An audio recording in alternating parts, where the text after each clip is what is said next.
В республике отметили 163 года со дня рождения Коста Ливановича Хитагурова. В честь знаменательной даты в Северной Осетии прошла неделя Коста. Конкурсы мастеров словесности на лучший рисунок, а редакция журнала «Нукдзау» с Комитетом по делам печати и массовым коммуникациям провела флешмоб. Зарина Газаева расскажет подробнее. Творчество Косты Хитагурова и его роль в современном образовании. Тема важная, обсуждают ее ученые, профессора и учителя со всей республики. Конференцию организовало профильное министерство совместно с Северо-Осетинским республиканским институтом повышения квалификации работников образования. Участники отмечают значимость приобщения детей к творчеству великого писателя и рассказывают о новых методах обучения осетинской литературе. Такие мероприятия, как вот данная конференция, они приближают еще раз каждого из нас к его творчеству, еще раз заставляют нас невольно оглянуться на Коста, посмотреть под призмой вот каких-то своих чувств, эмоций на его творчество. О творчестве Косты Хитагурова говорили и в Доме дружбы народов ученые и писатели со всего Кавказа, педагоги, школьники и студенты. Произведения великого поэта прозвучали на разных языках, презентовали и авторские книги, посвященные творчеству Косты Хитагурова. Приветственные обращения прислали и работники образования из регионов страны. Собравшиеся еще раз подчеркнули, память о великом поэте должны хранить не только народы Кавказа, но и вся Россия. Очень важно знать творчество такого великого гения осетинского, скажем, языка нашего. Каждый из нас гордится, что он имел возможность, имел счастье в свое время познакомиться с творчеством Коста и на всю жизнь это заложить глубоко-глубоко у себя в сердце. Выразить любовь к родному языку авторским стихотворением или произведением Коста. Участники республиканского конкурса мастеров осетинской словесности к этому дню готовились основательно. 33 школьника с 8 по 11 классы. Все они стали победителями муниципального этапа.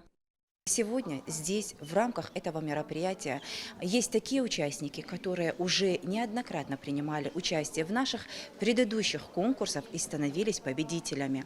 И необходимо отметить тот факт, что из раза в раз, из конкурса в конкурс мастерство этих чтецов повышается. А это значит, что те цели и задачи, которые мы ставим перед собой, а это привить любовь к родному языку, к родной литературе, бывают достигнуты. А редакция журнала «Нукдзау» совместно с Комитетом по делам печати и массовых коммуникаций провел флешмоб. И участвовать в нем могли не только дети, но и учителя и воспитатели детских садов республики и Южной Осетии.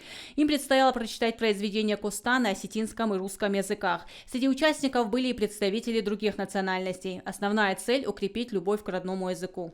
У нас получился такой грандиозный масштабный проект, где приняли участие в итоге и воспитанники, и воспитатели, и ученики, и учителя.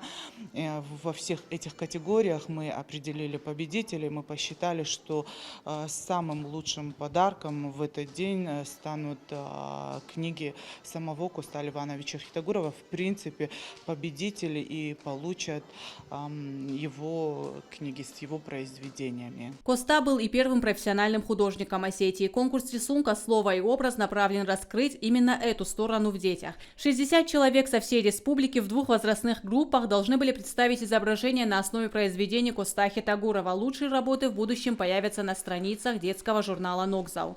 Я могу вам сказать, что многие были как бы копированием предыдущих каких-то произведений, то есть их отражение, вот Халона Маруваш кто-то же, наверное, интерпретировал или показывал художественное изображение, вот замысла.